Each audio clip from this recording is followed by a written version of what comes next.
Module Overview. Introduction. Why political institutions matter in economic policy. At the heart of political economy lies a fundamental truth. Economic choices are political choices. The rules that govern taxation, spending, budgeting, regulation, trade, monetary management, and public services do not emerge in a vacuum. They are crafted, implemented, and contested within political institutions. Political institutions, from parliaments and bureaucracies to central banks and political parties, shape who gets what, when, and how. They determine the distribution of resources, the access to opportunity, and the rules of economic engagement. Whether a country prospers, stagnates, or regresses often depends more on its institutional design and political accountability than on mere economic potential accountability than on mere economic potential. This module uncovers how institutional structures, political ideologies, governance models, and policymaking systems coalesce to drive or derail economic performance, justice, and transformation. Defining political institutions. Political institutions are the formal and informal structures of governance that regulate power and organize decision-making in society. Formal institutions, executive branch, presidents, prime ministers, cabinets, legislature, parliaments, national assemblies, judiciary, courts, constitutional tribunals, bureaucracy, civil service and public administration, central banks, institutions managing monetary policy and currency stability, informal institutions, patron-client networks, party patronage systems, traditional chieftaincies, political cultures and norms. Corruption and informal lobbying institutions shape who participates in policy making, how decisions are made and implemented, the time horizon of policy, short-term populism versus long-term planning, the degree of accountability, transparency, and responsiveness. Political regimes and economic outcomes.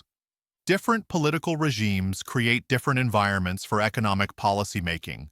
Democracy promotes inclusive policy design through pluralistic participation, encourages fiscal transparency and social welfare responsiveness, risks short-termism due to electoral cycles and populism, can be slowed by bureaucratic gridlock and political compromise.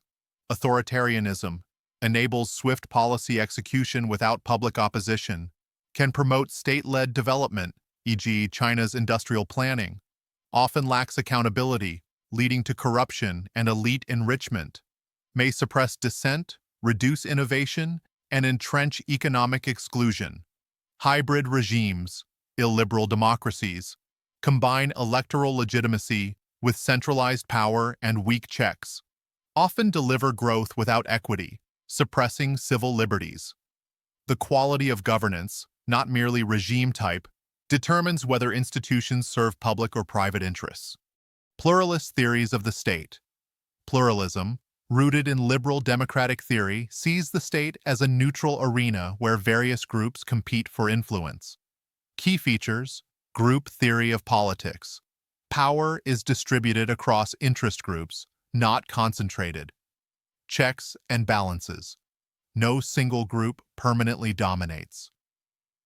Democratic responsiveness. Elected officials respond to public opinion and organized interests. Policy reflects bargaining. Government decisions reflect compromises among stakeholders.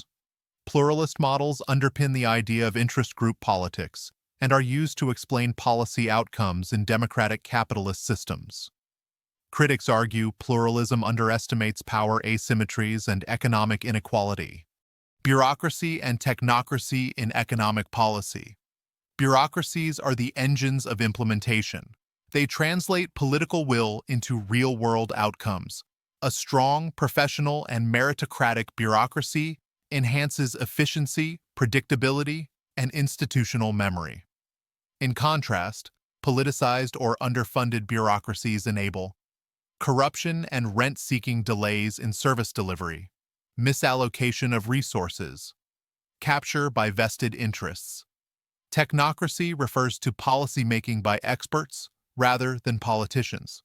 While it can produce rational, data-driven outcomes, it may lack democratic legitimacy or popular support.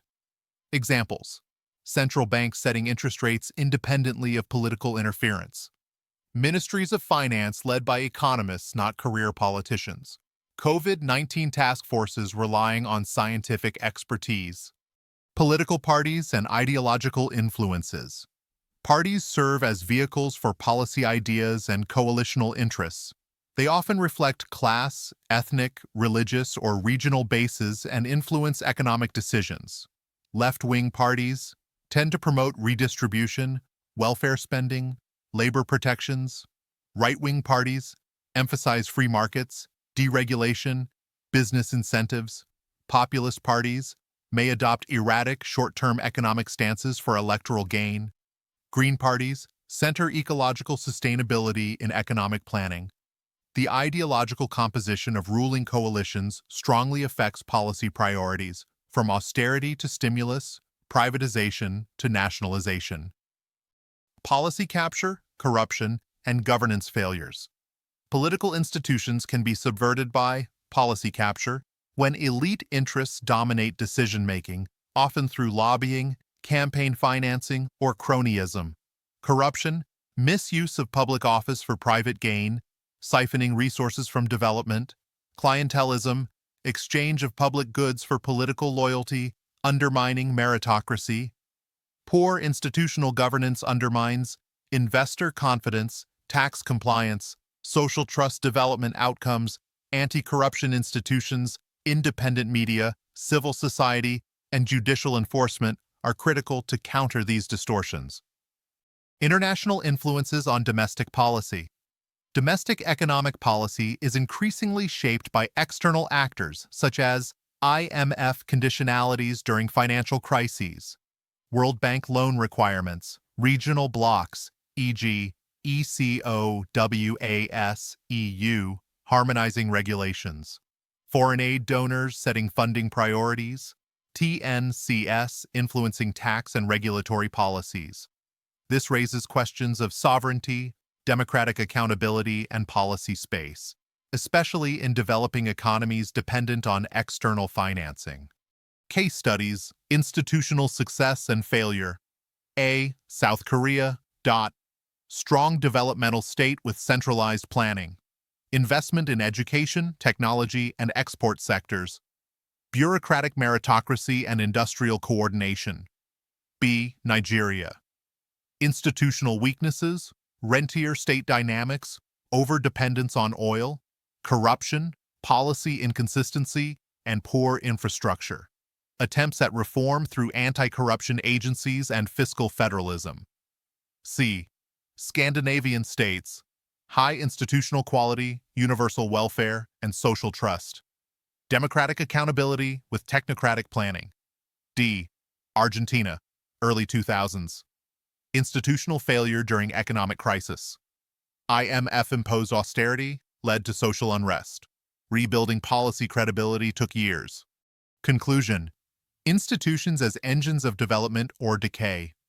Institutions are not just passive structures, they are active agents of economic life. They mediate how resources are mobilized, who is empowered, and which futures are possible.